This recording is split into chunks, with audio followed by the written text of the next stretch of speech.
মাত্র একটি কারণে ওয়ারিশ সম্পত্তি বেচা বিক্রি বন্ধ। এছাড়াও আরো বেশ কিছু গুরুত্বপূর্ণ আইনি কারণ রয়েছে যার জন্য ওয়ারিশি সম্পত্তি বিক্রি করা যায় না বা বিক্রি করলেও তা আইনি জটিলতায় পড়ে যায়। এই সংক্রান্ত গুরুত্বপূর্ণ আলোচনা পাবেন ভিডিওর শেষাংশে। সুপ্রিয় দর্শক মন্ডলী, আসসালামু আলাইকুম। দেশে এবং দেশের বাহিরে যে যেখান থেকে শুনছেন, আশা করি ভালো আছেন, সুস্থ আছেন, নিরাপদে আছেন। আমি advocate Mohammad Belayet Hossain, Bangladesh supreme court. আজকে দুর্দান্ত একটি টপিক নিয়ে আপনাদের সামনে হাজির হয়েছি।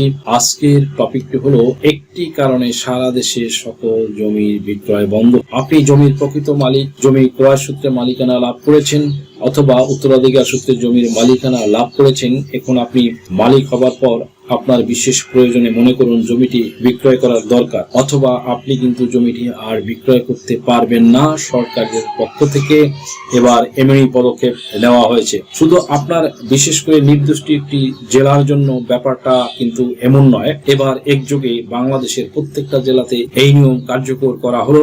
বর্তমান সরকারের পক্ষ থেকে বিষয়টি নিশ্চিত করে দেওয়া হয়েছে যে এখন থেকে যতক্ষণ পর্যন্ত একটি বিশেষ কারণ, যে কারণটি যে কোনো একজন ভূমি মালিক সমাধান করতে না পারবে, ততক্ষণ পর্যন্ত ওই জমির মালিক তার জমিটি বিক্রয় করতে পারবে না। কি সেই কারণ? আজকের ভিডিওটিতে ডিসক্রাইব করব কি সেই বিশেষ গুরুত্বপূর্ণ কারণ, যে কারণের ফলে সমগ্র বাংলাদেশের কোনো জমির মালিকই জমি বিক্রয় করতে পারবে না। কিভাবে এই সমস্যাটি সমাধান করে নিতে পারবেন সেই সম্পর্কেও আমি আজকের ভিডিওতে প্রয়োজনের গাইডলাইন দিব। উত্তরাধিকার সূত্রে যারা জমির মালিকানা লাভ করে তাদের জমির মালিকানা যেমন একটা ধারাবাহিকতা থাকে, ইভেন কি রেকর্ডের সাথেও এর একটা যোগসূত্র থাকে। কোথাও যদি কোনো রকমের গ্যাপ থেকে থাকে, যেমন মালিকানা সঠিক হয় না, ঠিক তেমনি ভাবে ক্রয় সূত্রে যে ব্যক্তির জমির মালিকানা লাভ করে তিনিও জমি সঠিকভাবে সঠিক ব্যক্তির কাছ থেকে জমি ক্রয় করে তারপর যে ব্যক্তি সঠিকভাবে তাকে ওই জমি রেজিস্ট্রেশন করে দিচ্ছে, তিনি আবার যার থেকে জমি ক্রয় করেছিল সেখানে যদি আবার কোনো চেইন অফ টাইটেল ঠিক না থাকে, যেমন সে ফর এক্সাম্পল এসএ থেকে আরএস, এই রেকর্ডগুলোর ভিতরে কোথাও যদি কোনো ধরনের সামঞ্জস্য না থাকে তাহলেও কিন্তু ক্রয় সূত্রে আপনার মালিকানা পার্মানেন্টলি হবে না। বিগত সরকারের সময় ভূমি অপরাধ প্রতিরোধ ও প্রতিকার আইনের বিধিমালা পাশ করা হয়েছিল, ইভেন কি সফলভাবে ইমপ্লিমেন্টও হবার পথে ছিল। ঠিক সেই সময় ওই সরকারের ভিতরে কিছু কুচক্রী মহল চক্রান্ত করে এটা কার্যক্রম নস্যাৎ করে দিল।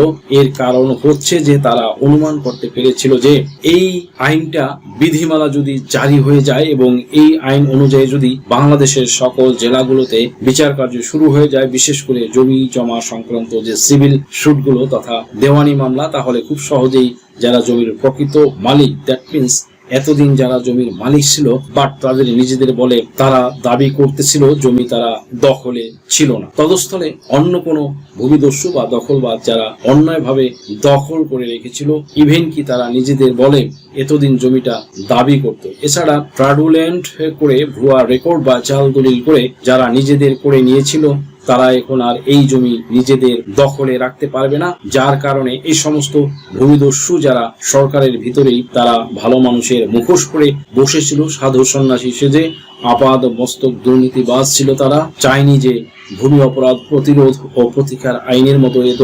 জনকল্যাণমূলক আইন আলোর মুখ দেখুক, যেখানে নিরন্ন নিষ্পেষিত বঞ্চিত মানুষ তাদের অধিকার ফিরে পায়। তবে 5 আগস্টের পরে 2025 সালের 25শে এপ্রিল এসে একটি প্রজ্ঞাপন জারি করা হলো ভূমি মন্ত্রণালয়ের পক্ষ থেকে, এবং সেই প্রজ্ঞাপনে জানিয়ে দেওয়া হলো যে এখন থেকে এই বিশেষ একটি কারণে একযোগে সারা দেশে এখন থেকে কোনো জমির মালিক আর জমি বিক্রয় করতে পারবে না। ইভেন কি যদি অনেক গোপনের ভিত্তিতে ও বিক্রয় করেও থাকে তাহলে রেজিস্ট্রেশন ও করতে পারবে না। আর যদি ইনকেস কোনো সাব রেজিস্ট্রার এর সাথে যোগসাজশ করে সাব রেজিস্ট্রারকে কনভিন্স করে রেজিস্ট্রেশন করায়ও নেয়, তথাপিও এসি ল্যান্ডের কাছ থেকে সেটার নামজারি বা মিউটেশন বা খারিজ করে নিতে পারবে না। যদি কোনো এসি ল্যান্ড এর কাছ থেকে ফ্রডুলেন্ট করে যদিও বা নামজারি কেউ করে নেয় তাহলে কিন্তু পরবর্তীতে দেশের পট পরিবর্তন হওয়ার কারণেই হোক আর যে কোনো প্রতিকূল পরিস্থিতির কারণেই হোক, যদি কখনো বাস্তবতার মুখোমুখি পড়ে যান তখন কিন্তু সবাই ধরা খেয়ে যাবেন, ইভেন কি মালিকানা বাতিল হয়ে যাবে। দ্যাট মিনস সরকারের নিষেধাজ্ঞা অমান্য করে আপনি আপনার অবৈধ উইং ইউজ করে যদি জমি বিক্রয় করেও থাকেন, যদি রেজিস্ট্রি করে দিয়ে থাকেন, এমনকি যদি নামজারিও করে থাকেন, তাহলেও কিন্তু জমির মালিকানা টিকিয়ে রাখতে পারবেন না।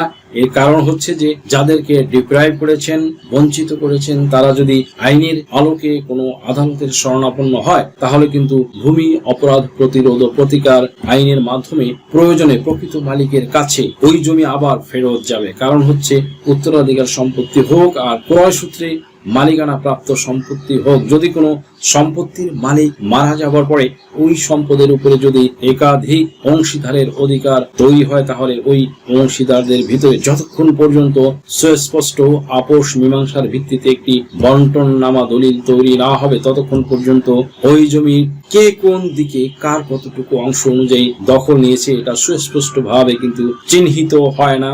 আর এটা যতক্ষণ পর্যন্ত স্পষ্ট ভাবে চিহ্নিত না হচ্ছে, ততক্ষণ পর্যন্ত কোনো একজন ভূমি মালিক তার অংশ এতটুকু আছে এবং সে ভার্বালি ফারাইজ করে নিয়ে যে ভূমি এখন নিয়ে নাও, তুমি ওখান দিয়ে নাও, এভাবে পারিবারিক বৈঠকের মাধ্যমে জমির ভোগ দখল করে রেখে যদি সে সেই অংশটুকু যদি সে বিক্রি করে দেয়, তাহলে যে ব্যক্তি ক্রয় করছে সে ব্যক্তি তো ঠকছেই, অ্যাজ ওয়েল অ্যাজ যিনি বিক্রয় করেছেন তিনি বুঝে বা না বুঝে যে উদ্দেশ্যেই বিক্রয় করুক, তার অন্যান্য যে সহ অংশীদার আছেন তারা যে কোনো মুহূর্তে ওই ক্রেতার কাছ থেকে সম্পত্তি উদ্ধার করে নিতে পারবে। এতে আইনের কোনো বাধা নেই। সেটা যদি 8 বছর, 9 বছর, ইভেন কি 10 বছর যাই হোক না কেন, হোয়াট এভার ইট ইজ, তাহলেও পারবে। কেননা বিজ্ঞ আদালতের সুস্পষ্ট ভাবেই নির্দেশনা দেওয়া রয়েছে যে সহ অংশীদারের যে সম্পত্তি, এই সহ অংশীদারের সম্পত্তি এককভাবে কেউ যদি বিক্রয় করতে চায় অন্য অংশীদারের সম্মতি না নিয়ে, তাহলে কোনোভাবেই সে সম্পত্তি বিক্রয় বৈধ হবে না। আর বিক্রয় বৈধ না হলে ক্রয়ও বৈধ হবে না, তাহলে ক্রেতা বৈধ মালিকও হতে পারবে না। সুপ্রিয় দর্শক মণ্ডলী, তবে এই বৈধ হওয়ার একটা উপায়ও সরকারের পক্ষ থেকে গাইডলাইন দেওয়া হয়েছে।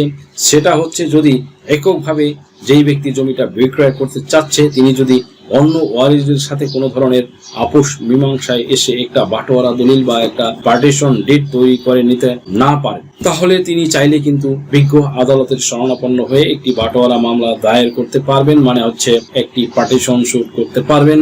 অ্যান্ড দেন বিজ্ঞ আদালতের শরণাপন্ন হয়ে তিনি যখন মামলাটা দায়ের করবেন, তখন তার কিন্তু মামলা দায়েরের জন্য বিশেষ কোনো ডকুমেন্টসও প্রয়োজন হবে না। অনলি 3টি ডকুমেন্টস তার প্রয়োজন হবে। অন্তর্বর্তী সরকারের কর্তৃক এটা নির্দিষ্ট করে দেওয়া হয়েছে, যদি কোনো ব্যক্তি এই 3টি ডকুমেন্টস নিয়ে যদিও মামলা দায়ের করতে আসে এবং কোনো আইনজীবীর শরণাপন্ন হয়ে তিনি মামলা দায়ের করলে তার মামলাটি অ্যাজ পার ল অনুসারে খুব দ্রুত তার মামলা নিষ্পত্তি করে নিতে পারবে। এই 3টা ডকুমেন্টসের একটি ডকুমেন্টস মানে প্রথমেই যেটা আপনার লাগবে সেটা হচ্ছে যে আপনি যে ব্যক্তির দিক থেকে উত্তরাধিকার সূত্রে মালিকানা দাবি করেছেন সেই ব্যক্তির সাথে আপনার কি সম্পর্ক সেটা প্রুভ করার জন্য একটি ওয়ারিশান সনদ প্রয়োজন হবে। এই ওয়ারিশান সনদটি আপনাকে সংগ্রহ করতে হবে।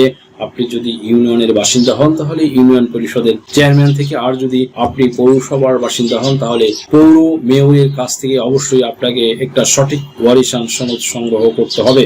অনেকেই কিন্তু ওয়ারিশান সনদ করার সময় ভুল করে থাকে।